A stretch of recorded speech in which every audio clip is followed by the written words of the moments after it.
going on, everybody? It's your buddy, it's pal Spaz, FENIX, the YWC Reality Check, here with your Dynamite review for April 27th, 2022.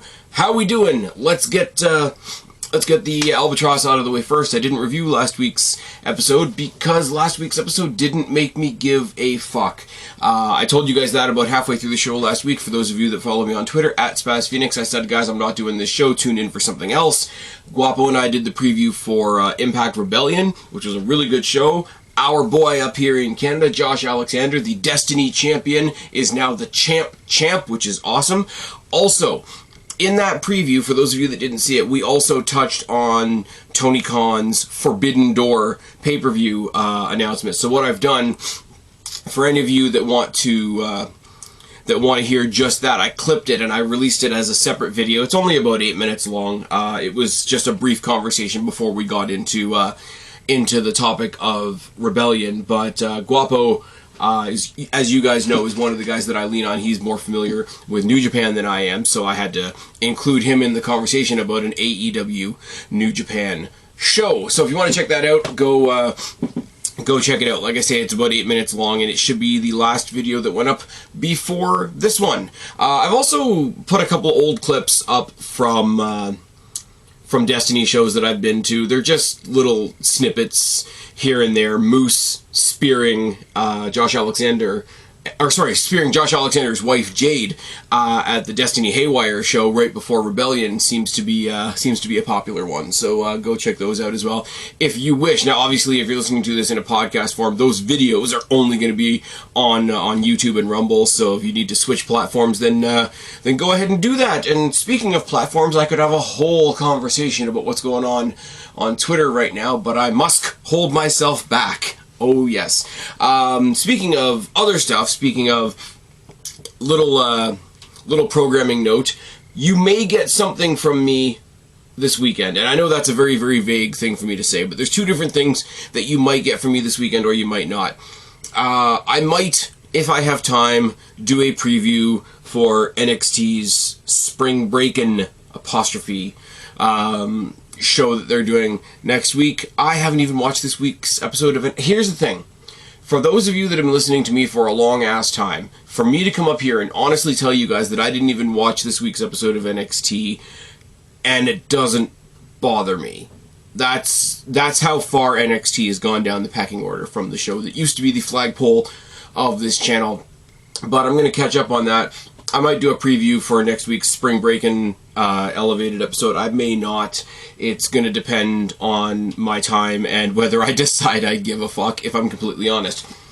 The other thing I might do, now, for those of you that have been following this channel throughout the pandemic, throughout the lockdown, etc., you guys know that I sort of started a series on here because NXT was in front of no crowd, and we weren't even in the 2.0 era, but it was just really, really weird to see wrestling with no crowds and all that. I started a thing called NXT Rewind, which was looking back on the old takeovers. We did Arrival, we did Takeover, we did Fatal 4-Way, we did Our Evolution, and I forgot that I had one more in the can, and that's NXT TakeOver Rival. So what I'm going to do at some point is I'm going to release that. Keep in mind it was probably recorded about a year ago. It's the 5th installment of the NXT Rewind series.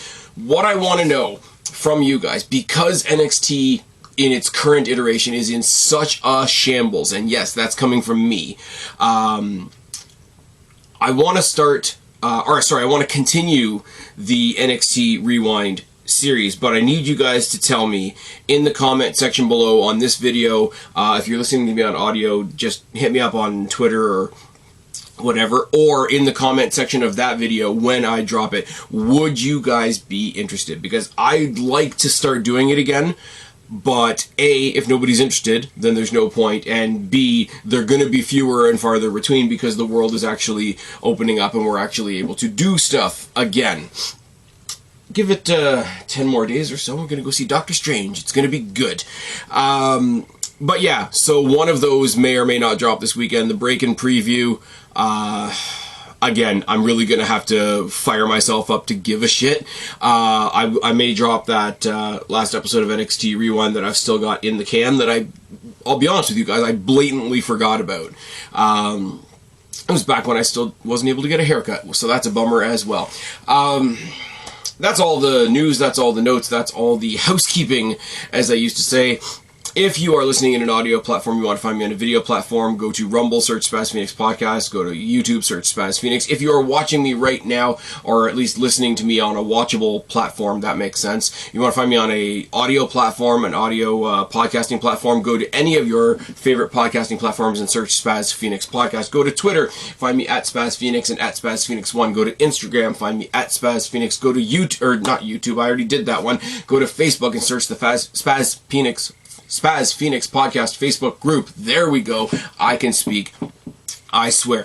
Let's talk about tonight's show instead. Now, I've said to you guys on various occasions that AEW has done a great job of increasing the gap between stuff that I absolutely love and stuff that I absolutely don't give a shit about. Now, this show that we're getting this week, between what happened on this show and what we've got announced for the future, it did such a good job that I was able to even enjoy some of the stuff that I don't give a shit about, and the rest of it was so good that I was able to forgive the stuff that I didn't give a shit about. And that, trust me, that's high praise coming from me. And I said to our good friend Guapo in a chat we had going, I really, really think that AEW is trying to be my friend this week. And we start off with CM Punk coming out. The Philadelphia crowd really, really happy to see CM Punk. CM Punk is on commentary for the first match of the evening, which is an Owen Hart qualifier between Dax and Cash. FTR implode, except they don't. In the crowd, before these guys make their entrance, there's somebody on the front row that has a sign for this match that says, "Please stay friends." And I like that. That's a good bit of wrestling positivity there. They enter together. They enter at the same time, but they enter from opposite tunnels, which is interesting because technically I don't think they've officially broken away from the Pinnacle, but it's very clear that they're going in a babyface direction, so for one of them to come out of each tunnel is good. And yes, I popped gigantic for the pink and black memorial Hart gear with the old Hart Foundation skull on the back with their respective names on the back, etc. There was several moments in the early going of this match where you could just tell not only were they happy to be doing what they were doing for Owen Hart, not only were they happy to show what they could do against each other in front of an audience, because they say they've wrestled each other a lot and just never in front of an audience, but you could just see some general soak it in moments. Obviously there's some fantastic chain wrestling in this, and what I can only explain as fun stiff. Like, we talk about matches being stiff and you're like, oh, what was that about? Maybe one of them pissed off the other one and they were giving him a receipt or whatever. This was fun, kind of like challenging each other stiff, but you could see in between the moves, in between the transitions, in between the sequences, you see a general smile between the two of them. You see a general sort of happiness between the two of them. And I've said, I will say it for years, and I go to the horrible, horrible example that everybody hates me for bringing up. Miz and Maurice versus John Cena and at the time Nikki Bella, the mixed tag match that they had at WrestleMania that everybody said was corny and cheesy and nobody cared and rah rah rah, and it went to the John Cena Nikki proposal. But I didn't mind that match solely on the basis that any wrestling is better when you can tell the guys in the ring are having a good time. And these guys were loving this. And then we went to the other end of the match when there's a thumb to the eye by Dax, which leads to a shoving match, sort of a, hey, how could you do that type of thing? And then we get into a more competitive match, excuse me.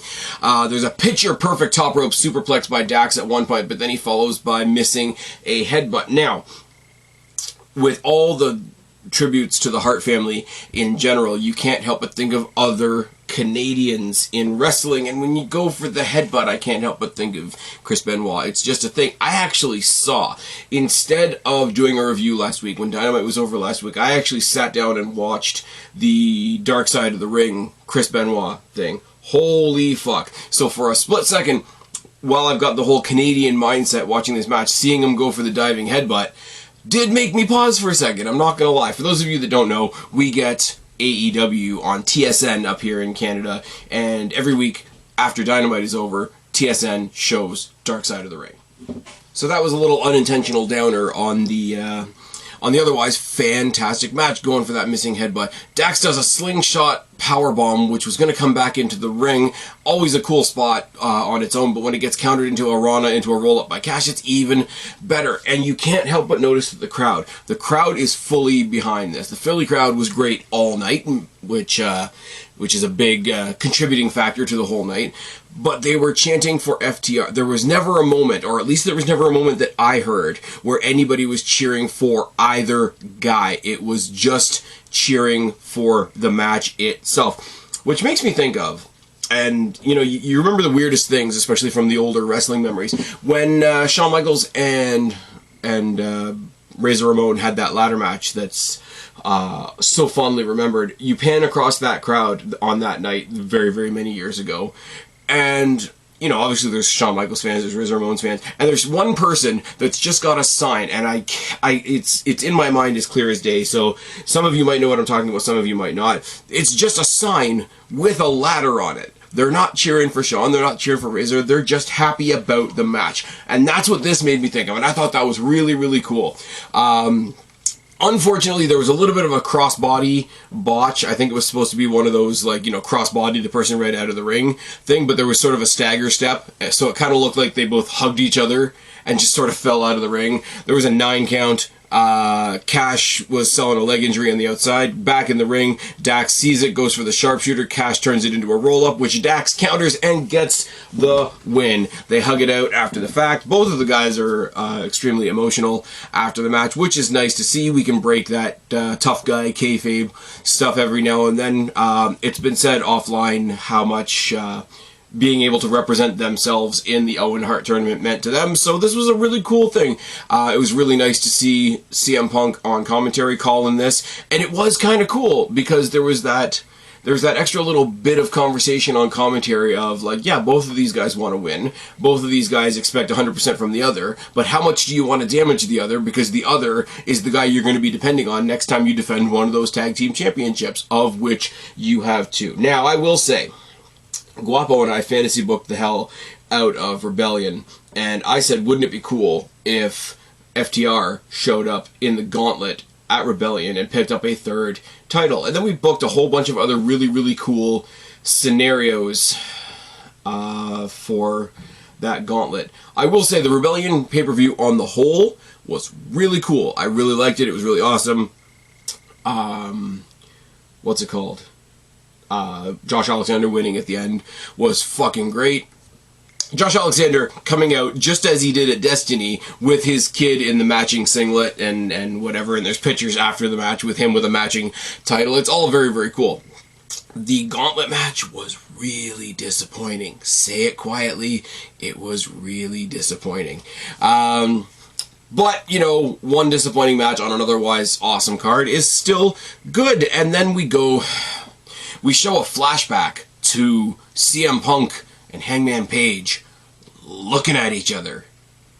Oh yes. And then we throw up the graphic. We make it official. At Double or Nothing, it's going to be CM Punk versus Hangman Page for the AEW World Heavyweight Championship. And then Punk sort of leaves commentary and does sort of a walk and talk. First of all, he puts over the match we just saw. He puts over Cash and Dax. He puts over the locker room. Talks about how when he came back here a couple months ago, he was wondering if he could still do this. And now he can comfortably say, yes, he can still do this. I have nothing against Hangman Page, but at Double or Nothing, he's going to know that he's been in a fight. I can't promise you a win, but I'll promise I'll give you 100%.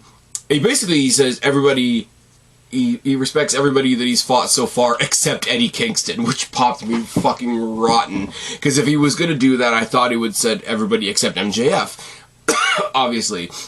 But he threw Kingston in there, and that just was great. He said, I respect everybody I've fought so far, but everybody I've fought so far is just a warm-up for the title match. And then he sort of made his way out, and it was good. We went to the back, and we were with Scorpio Sky and Dan Lambert, and they're hyping up the ladder match in tonight's main event against Sammy Guevara for the TNT Championship. It's going to be great, is it not? Blackpool Combat Club. I was about to say Bullet Club, just because every time they're out there, I just write it as BCC now, and for some reason, in my retarded head, that means Bullet Club. But Blackpool Combat Club come out to kill some more people, and this week it's QT Marshall, Aaron Solo, and what's his name, Nick Camarado. the very, very loud Philadelphia crowd chanting, "Fuck 'em up, Moxley." Made me smile. Two big messages you get throughout this match is the Blackpool Combat Club are the current attraction that we are pushing, and Nick Comoroto is big. We are also pushing right now that Wheeler Yuta is the weak link on the Blackpool Combat Club because he had an extended heat spot. Now, this was just to take up the commercial break, but it's still worth noting because they put the commercial break stuff on screen. Bryan goes on a run for a bit, complete with the say it loud, say it proud, the Daniel Bryan silly kicks. Oh, yes. There's a big schmoz. Everybody gets in the ring at one point or another. The match ends when Yuta pins one of them while Bryan and Moxley are tapping out the other two. And if that's not a definitive, you are jobbers, end to a match, I don't know what is. I really like this. If they play up a story where they like Wheeler Yuta, they want him in the group, but he's not quite tough enough yet, and they need to beat some toughness into him so that he can be tough to their opponents, that's a neat little story to play off of. I do like William Regal on commentary, who always refers to Excalibur as Man in the Mask. Also very, very cool. As a whole, Blackpool Combat Club are awesome. The fact that they're putting an extra little dynamic of Yuta might be the weak link, and he's the only one with a title right now, is an interesting direction to go in. Also, on the graphic coming in, it mentions that, Moxley and Bryan Danielson are ranked number 4 in the tag team rankings. Now, I will say, because I'm a corny person, and because I do miss the old NXT when it was good, I would really love it because they are the Blackpool Combat Club. When they get titles, I want them to call themselves the Black and Gold, at least once. That might be a terrible, horrible pun, a terrible, horrible joke, but it's right up my street, and so much stuff on this show tonight was right up my street. Oh yes, including this, we got Toni Storm, Britt Baker, and Jamie Hayter in the back. They keep talking to the same 3 women that have qualified for the women's Owen, even though more than 3 have qualified, which is, they're going to go for an extra bit of story in here somewhere, because we are pushing towards Toni Storm versus Jamie Hayter being the only announced first round match for that tournament so far, and Jamie Hayter isn't that great on the mic, so Britt Baker talks for her, which is fine. They're still friends. She can talk for her. There's a hierarchy between the heels there. But finally, somebody comes along and has Toni Storm's back, and it's Ruby fucking Soho. Oh, yes. She tosses in the old Owen Hart quote, "Enough is enough and it's time for a change." The bummer thing about that is a lot of people use the Owen Hart, "Enough is enough and it's time for a change," quote, because it's a good quote, but that quote comes from that old, remember the time where he had that as part of his ring entrance was during that annoying, cranky heel part of his run where he was kind of dressed like a traffic cone. So every bit of respect for Owen Hart, don't get me wrong, but if I'm going to be choosy, that's not the part of his career that I necessarily want to remember. But obviously, it's not like his brother, where you can pull out something like the best there is, best there was, best there ever will be. What I love about this is they're putting together a potential team to go up against Britt Baker and Jamie Hayter. And if we're going to have Ruby Soho and Toni Storm as a tag team, AEW, you're really trying to be my friend this week. I see you. It's all good. Jurassic Express are in the back, and Jungle Boy is bummed about not qualifying for the Owen, after we've just talked about a bunch of people that have qualified for the Owen. And Christian calls him a loser and tells them that they have to get back on the winning side of things. They're still the tag team champions. He needs to wear the belt on his shoulder properly like a real champion. And we're going to challenge anybody in the top 5 rankings of the tag team division. And after we just saw the Blackpool Combat Club out there, and we made a point of mentioning that they are number 4 in the rankings, I was like, oh, please don't just have them get destroyed by Danielson and Mox. That will be fun. That will come at a certain time, but it's not right now. Instead, they got somebody else in their face, and that's Ricky Starks and Powerhouse Hobbs, which is fine, because they're going to have Swerve and Keith Lee on their heels, which will also be good. There's a couple of teams that are sort of thrown together teams here. I mean, I know Team Taz is a faction, so it's not a thrown together team, but Ricky Starks is a singles champion, so putting a singles champion with another person has that thrown together feel. Swerve and Keith Lee apparently have tag teamed way before coming to AEW, but as two promising singles guys, and we're going to talk about Swerve later as well, they do feel like a thrown together tag team, but these are thrown together tag teams that I don't mind at all. Give me, at some point, Jurassic Express versus Swerve and Lee, I'll be a happy guy. Give me any of these teams versus Danielson and Mox, I will be a happy guy. Put the belts on Danielson and Mox so that the Young Bucks can try to go get them back and get murked. Oh yes, I'm fantasy booking for the next 6 months. It's fine. Wardlow and Archer. Wardlow and Archer is the next chapter of the MJF Wardlow thing. And here's the thing. Go back to 2 weeks ago, would have been the last time I talked about this, and I said, you know, I don't care about this. It's dragging out way too long. It's not Triple H and Batista, which is still all true, but this was still somehow awesome. MJF's in his skybox with Sean Spears. They're drinking champagne. They're reminding everybody that, hey, there's a reason he comes out to no music. He demands the crowd be silent as well, which they obviously don't. He comes out with the security and the cuffs and no lights and no music. And while he's being uncuffed, the match gets started with Lance Archer, of all people, hitting a suicide senton to the outside on Wardlow and the security guys. Wardlow responds by running into the ring and hitting him with a running head scissor. So, don't I look stupid right off the bat? There's a big, stretchy part in the middle where it's just random big guy stuff, but then there is a springboard moonsault press by Archer who hits a blackout, and Wardlow kicks out in such an easy way that it's not no-selling the move, but the way he kicked out of the pin no-sold the move, and it kind of made me laugh a little bit, because Archer is Archer, let's be real. Wardlow hit a swanton, so yeah, you guys are trying to be my friends, I see it, I get it, it's fine. Powerbomb Symphony on somebody the size of Archer, I can't say that that's not impressive. Obviously Wardlow gets the win, and the story continues and gets way more interesting later on in the night. Wait for it, we will have it. Jericho Appreciation Society has a sit-down with Kingston and company. Now, I will say, I'm reminiscent to bring up the passing once again of Brody Lee, but when they first brought in Brody Lee, what did they have him do? They had him be a mock-up of Vince McMahon. Now, the next best thing is the Jericho Appreciation Society, who are the sports entertainers, talking about what's best for business, talking about Mr. Khan, like Mr. McMahon, referring to the AEW fans as the AEW Galaxy, and calling it the Jericho era. All good. All the types of jabs at WWE that I really like. They aren't as pointed. They're not pointed at the brand that I love, that I don't love anymore. It's got a different tint to it now. And then Kingston comes out, and Jesus goddamn Christ, I used to think this guy was cool. I really did. He looks like a retarded bobblehead doll now when he tries to pull off his, oh, I'm really fucking street and I'm gonna shoot you and If you want to put a hit on me, I'm gonna put a hit on you and I'm gonna put you in the ground. I've done it before. I'm gonna come and burn down Winnipeg because Jericho's life doesn't matter. That's basically his promo. I'm done with all of this shit. I really, really am. You know what I'm all here for? Instead, Sammy Guevara. I'm not going to give that segment any more time. I'm really not. Sammy Guevara hyping up his ladder match at the end of the night with Scorpio Sky, and he asks the question that's on everybody's lips. What's more beautiful, his title, his girl, or their future? Love it. Love to see it. Shida versus Deeb. Again. And it's good. Again. Really, really slow to start. Shida tries to hit a flying knee off the apron on the outside and launches her kneecap into a chair, which starts the story of the rest of the match, which is all about her knee.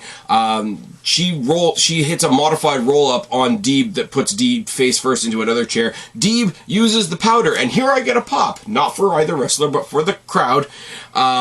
When Shida rolls to the outside to get some water to wash the powder out of her face, the crowd gives her an H2O chant, which I really like.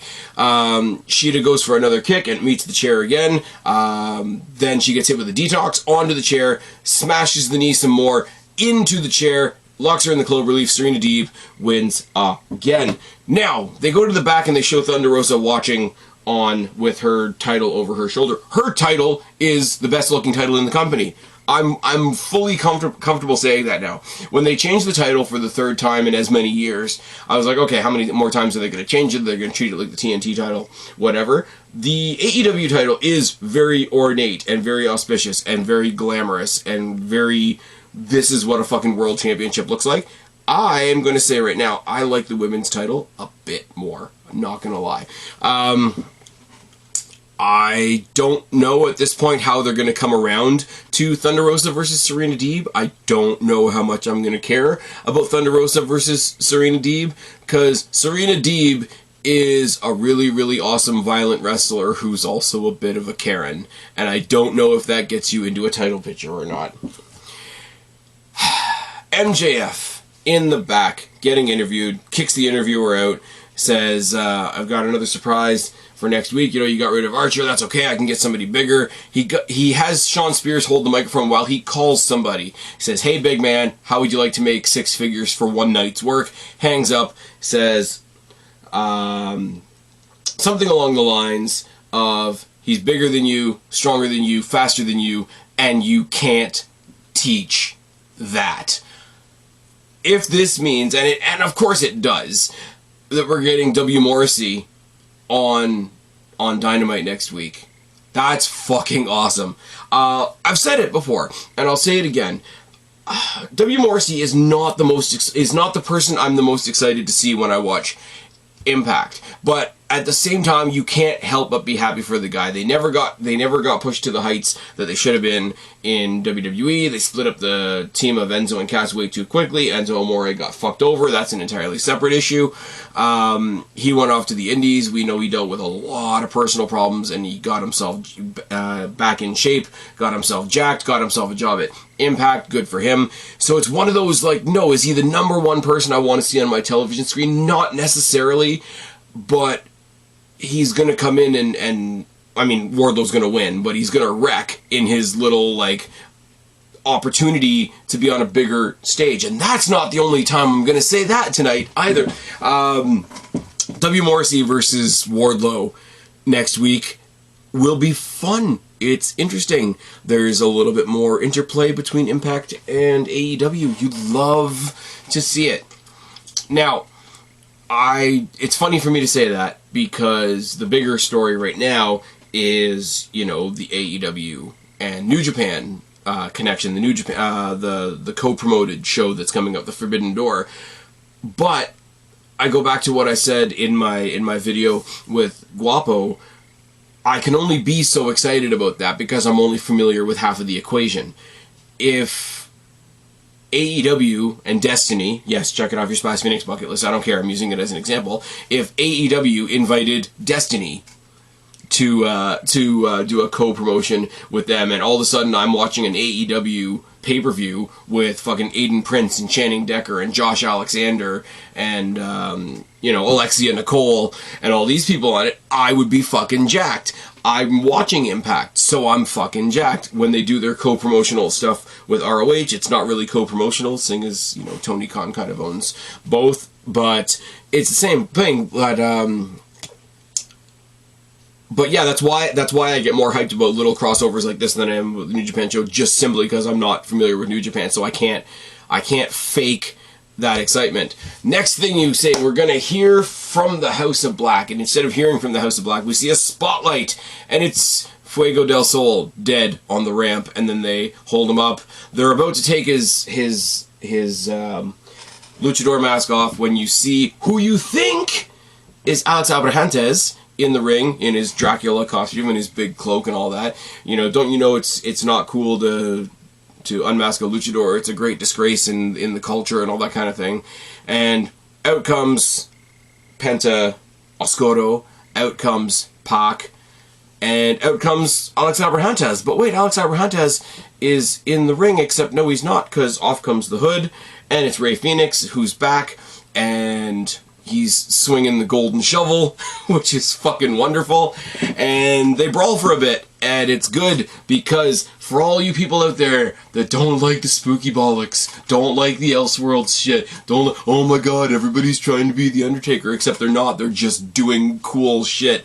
This is the spooky bollocks. This is the bullshit. This is my bullshit. Give me the House of Black versus the Death Triangle. Yes. Save it for the pay-per-view. Or do it on a what do you call it, an elevated episode of Dynamite, or whatever. I don't care. Give me this. Give me more of this. If we're going to cross over with Impact, I'm going to put it out there once again. Bring Decay over. I want to see how the Lucha Brothers or the House of Black interact with Crazy Steve and Black Taurus.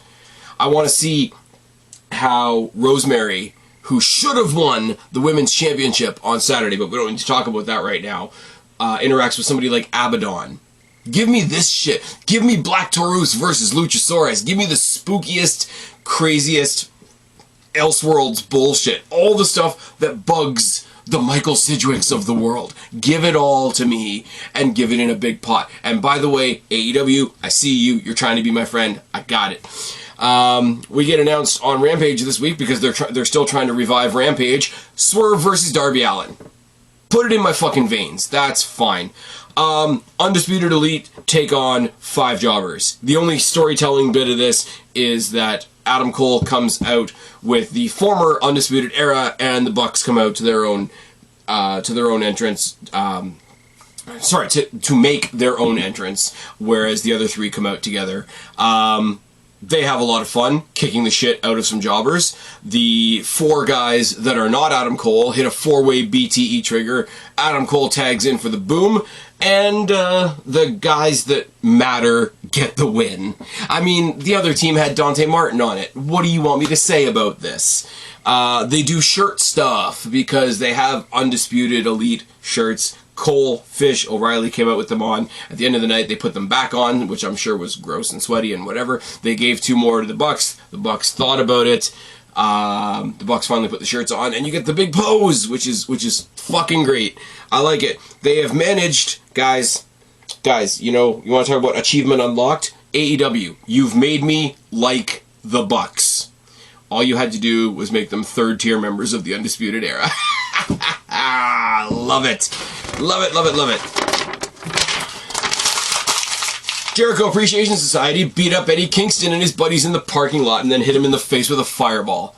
Because AEW wants to be my friend, and hey AEW, I see you. We get more announcements. This Friday on Rampage, we're going to get Hook versus Danhausen. Put it in my fucking veins. We're going to get Samoa Joe versus Trent Beretta for the ROH TV title. As predictable as that match is, put it in my fucking veins. Next week on Dynamite, we are getting my boy Jeff Hardy versus Bobby Fish in a qualifier for the Owen. Pretty sure Bobby Fish is going to win, but it's my boy Jeff Hardy. Put it in my fucking veins. And more crossover with Impact. More crossover recognizing a woman that has been shat on for way too long because she's on the same brand as, you know, Mickie James and Tasha Steelz. Deonna Purrazzo, the virtuosa of Impact Wrestling, is coming to defend her ROH championship against the interim ROH champion, Mercedes Martinez. Now, once again, we know how this is going to go, but let me enjoy the fact that Deonna Purrazzo, robbed of the Impact Knockouts Women's Championship, is going to get a chance to perform on a larger platform like Dynamite, and that is fucking awesome. Now, let's talk about Guevara and Sky. Oh, by the way, for all of that, AEW, you're trying to be my friend. I see you. Guevara versus Sky in a TNT Championship ladder match. And I hate the result of this match, and it was still fun. It's a typical ladder match for the most part, and by a typical ladder match by AEW standards is still good, especially when it's got Sammy Guevara in it. Sammy Guevara cut a promo earlier on saying that the ladder match is his match, because he beat one of the creators of AEW so bad that he went back to WWE. Moving on. Typical ladder match stuff, bumps, bruises, spots, brawling on the outside. I like the fact that they brawl on the outside and then Scorpio Sky went back up the rampway to get Sammy Guevara's vest and throw it off the ramp for reasons. I will say it was cool to hear the ECW chant when Scorpio Sky reached into the ring and found, something you see in your everyday life, something you see at the everyday workplace, a ladder wrapped in barbed wire. But doesn't get a chance to use it right away because Guevara hits him with a standing Spanish fly onto the barbed wire ladder that he just bring into the ring. Dan Lambert tries to get involved at one point, and Tay Conti punts him in the nuts. Oh, yes, and how. Paige Van Zandt comes in and they brawl for a little bit. They start bragging in the middle of the ring. They get taken down by Sammy and Tay, who make out in the middle of the ring mid-match. And all the people in the audience who don't have anybody to make out with show their bitterness by booing a happy couple. Doesn't that just... that just it makes you feel sad for everybody in the audience that has to boo something like that. Why boo happiness? Can we just be what's the Simon Miller line? Can't we all just be positive Pete's? We get this spot where Sammy Guevara is going up one side of the ladder, Scorpio Sky's going up the other side of the ladder. Paige Van Zandt is on Sammy Guevara's back, and Tay Conti is on Scorpio Sky's back, and they crawl up the ladder, and the girls have a chicken fight on the shoulders of the guys that are climbing the ladder at the top of the ladder, and then they sort of awkwardly find the way off. It's fine. Sky tips Sammy off the ladder onto the barbed wire ladder, which is now propped on an angle on the top rope, then pops back up to climb up the ladder again, even though he's just been basically launched onto slingshot barbed wire, gets tossed off the ladder, once again. Sky grabs the belt for reasons, I guess, and he picks up the belt for the second time, which is... They've hot potatoed the belt a little too much. They've given it to the wrong guy. But in a little bit of cohesive storytelling, out comes Kaz after the match. I really like Kaz. Hope they're doing something with Kaz. Because Kaz was about to challenge Sammy Guevara a couple weeks ago, and Scorpio Sky said, hey, I need this shot. Let me get my shot first, and I'll give you a shot afterwards. They have a brief sort of like high-five handshake acknowledgement between the two of them, and you're going to get Kaz versus Sky at some point. Kaz is a babyface. I don't know what the men of the year is, and Sammy Guevara and Tay Conti are only heels because the crowd is jealous, and that's really, really sad. But holy fuck, we're getting Hook and Danhausen. We're getting Samoa Joe, the TV champion, defending his shit. We're getting W. Morrissey and Deonna Purrazzo on Dynamite next week. We are getting Darby Allin versus Swerve Strickland on Rampage this week. Always nice to see an NXT guy, and Darby Allin is one of the coolest guys in AEW, in my opinion. So, yeah, there was some stuff on here that I didn't like. Eddie Kingston can fully go fuck himself now. That just makes me shake my... I said it on Twitter, and I'll say it here too. How does he look like more of a goofball than the intentional goofballs across the ring from him? That's all I've got. It's the biggest, worst criticism I possibly have. Hey, we might see a tag team between Toni Storm and Ruby Soho taking on Britt Baker and her group. That's pretty cool. We're getting spooky shit between the House of Black and... the House of Black and Death Triangle. There we go. Thank you, Brain. That's about a cue that I should stop talking now. I really, really loved this episode of Dynamite. Like I say, watch your feeds. Sometime this weekend you might get that old episode of NXT Rewind, and you might get a preview for NXT Spring Breakin', if I feel like giving a shit about it. Let's be real. But until then, in the meantime and in between time, I've been Spaz, your YWC Reality Check. Subscribe up there, talk down there, start a conversation, keep all these conversations going. Don't be a stranger. I will talk to each and every last one of you later, but for right now, I'm tagging out. Bye, guys.